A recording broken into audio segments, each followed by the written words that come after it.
If you add up the number of motorcycles Harley-Davidson, Triumph, and Ducati sold in 2023, and then multiply that number by 3, you will get the number of motorcycles that Royal Enfield moved in the same year. Royal Enfield sold, get this, 920,000 motorcycles in 2023, a growth of 16.2% from 2022. That's how you do it. And although the other 3 brands sell more expensive bikes with larger margins per unit, the sheer numbers for Royal Enfield are staggering. This is the longest continually produced motorcycle brand on the planet. There have been Royal Enfield or Enfield motorcycles rolling off assembly lines every year since 1901. And even though it looked like the company died in 1971, the reputation of Royal Enfield has never been better than it is today. They'll probably sell over 1 million bikes by 2024 or 25, and those won't be small displacement scooters or mopeds, but full-size motorcycles, and sharp-looking ones at that. So how did Royal Enfield get here, and how has the company grown 9-fold since 2012? Stay tuned for the story, and if you appreciate these videos, please consider helping this small channel out by subscribing, liking the video, and sharing it with friends.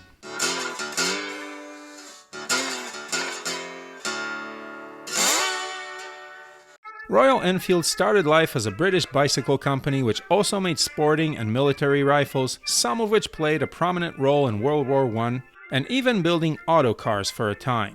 They began producing motorcycles in 1901, and countless models followed, including large orders of military bikes produced for the British War Department during the First and Second World Wars. The company even won a contract to produce motorcycles for the Imperial Russian government during its World War I effort. Post-Second World War, Royal Enfield continued to build impressive motorcycles like the Meteor, Super Meteor, and the Constellation, which was described as the first superbike. In the 1960s, the company introduced a couple of names you might recognize, the Continental GT and the Interceptor. The latter was the last attempt by the British Royal Enfield to stay afloat. It could run a sub-13-second quarter mile, an impressive feat for the time.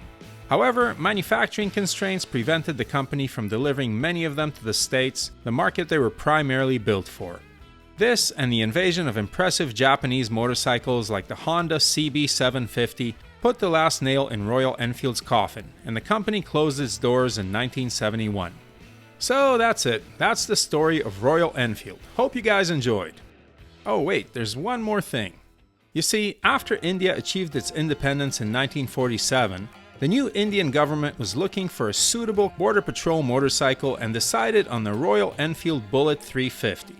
Eventually, Royal Enfield partnered with Madras Motors of India to build the Bullet under license. The tooling for the factory was sold to the newly formed Enfield India, and production of the Enfield Bullet 350 continued.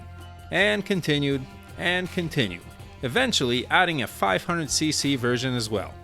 Now, some commenters on my channel have argued that Enfield India is not the same company as the original UK outfit that built the first Royal Enfield motorcycle in 1901. And while that may technically be true, the license and all the tooling for the Bullet was transferred to Enfield India, which was a partner of Royal Enfield. So one could argue that once the British Royal Enfield went belly up, Enfield India inherited that legacy and heritage. And heritage it has, as Enfields have become a mainstay on Indian roads, creating stories and memories for generations. Enfield has been called the Indian Harley, as they were larger and more impressive than other more utilitarian bikes on the Indian market. A culture and custom market emerged around the product, and although the Bullet was neither the fastest, the most efficient, or the most practical motorcycle around, it became the aspirational bike for young riders. So Enfield continued to chug along, a relatively small fish in the largest motorcycle market on the planet, and by 2012 they were building about 100,000 Bullets per year. In fact, since its introduction in 1948, the Bullet holds the record for being the longest continually produced motorcycle model ever. I remember seeing them on sale in my local classifieds from time to time, a bit of a niche curiosity in Canada as there really wasn't a large established dealer network to speak of. They were inexpensive, and I even entertained the idea of getting one once or twice, but the fact that there weren't many dealers scared me off, as I wasn't sure about service and parts availability. And so the story of Royal Enfield may have continued to this day with the production of the same model in a couple of displacements and sales mostly concentrated in India.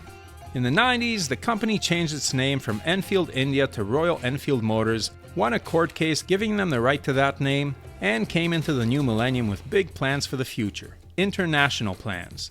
In the 2010s, Royal Enfield added 2 more factories, acquired British design and manufacturing firm Harris Performance Products, and set out to conquer the world.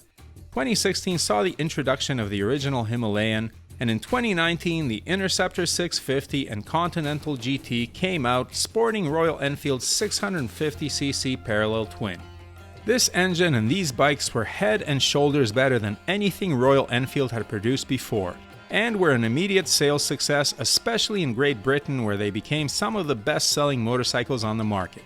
Royal Enfield followed that up by completely revamping its 350cc single and building the Meteor, Hunter, and Classic around it. They introduced the Scram 411 Scrambler and the Super Meteor, which uses the same motor as the Interceptor and Continental. And finally, they released the hotly anticipated new liquid-cooled Himalayan 450 and Shotgun 650. No other brand has been on this kind of a tear of introducing new bikes, and this accounts for the skyrocketing sales figures from about 100,000 units in 2012 to 920,000 in 2023, just over a decade later. None of these bikes are tech marvels, but they are stylish and desirable motorcycles, and they are selling in the West. US sales were up 17.1% from 2022 to 2023. Particularly impressive is the new 452cc liquid-cooled engine from the Himalayan, a motor which finally makes that bike competitive with other small adventure motorcycles in the power department. This engine produces 40 horsepower, pretty much the same amount as the new Triumph 400 engine which is used in the new Scrambler and Speed 400. I like to see the Hunter get this engine, so it could give the Speed 400 a run for its money. And given Royal Enfield's recent trajectory, I'm sure there are plenty of new models that will come out with this engine soon. So what are the reasons for this tremendous success? First is the conscious decision to expand. Skeptics could say that Royal Enfield has a natural advantage because their home motorcycle market is the largest in the world, and that is true. But that was also true up until 2012, and that didn't automatically lead to the success the company enjoys now. What led to the success is the building of new factories, the acquisition of new designers and engineers, the conscious expansion into foreign markets like North America, Europe, and the UK, the successful leveraging of their heritage, and the introduction of reasonably priced and stylish new models that appeal to young people. Add to that the much improved quality control and reliability, and you have a template of how to succeed in the world motorcycle market. Good-looking, solidly built, reliable, and affordable motorcycles with a legendary badge and legit heritage will attract customers. Go figure. And the fact that they don't have astronomical horsepower figures and spaceship electronics doesn't matter. If I'm a young guy in the United States and I can get an Interceptor 650 that looks like a real 60s bike for just over $6,000, or a Harley Nightster which neither looks nor sounds like a traditional Harley for twice that, it's an easy decision. Man, Royal Enfield has found the secret to being successful in a market that is driven by passion and emotion.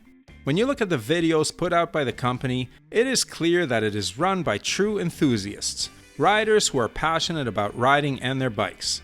They have tapped into that passion and are building the cool bikes that young people demand instead of projecting a soulless corporate persona and trying to squeeze their customers for every last penny in a cynical attempt to maximize short-term profitability over long-term growth. Oops, I got off track there for a sec. So where does Royal Enfield go from here? I'm sure that more 450 models are already in the works, probably starting with a new Scrambler. Scram 452 anyone? Maybe it'd be cool to also offer a Scrambler based on the 650 Interceptor. Additionally, Royal Enfield has some great motors already, and the 650 is reputedly overbuilt to handle mods like an 800 big bore kit. A factory 800 bump up would be good for the Super Meteor to give it that extra bit of cruiser grunt down low. Finally, I'd personally love to see a Super Meteor down the line. Maybe an 1100 to challenge some of the bigger cruisers out there.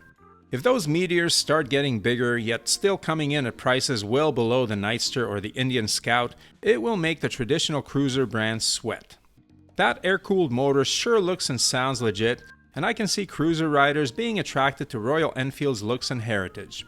So, are you as impressed as I am with the strides made by Royal Enfield in the last dozen or so years?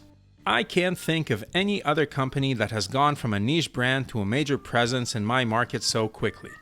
Maybe KTM, but they build very different bikes. Do you see a Royal Enfield in your future? If so, which one and why?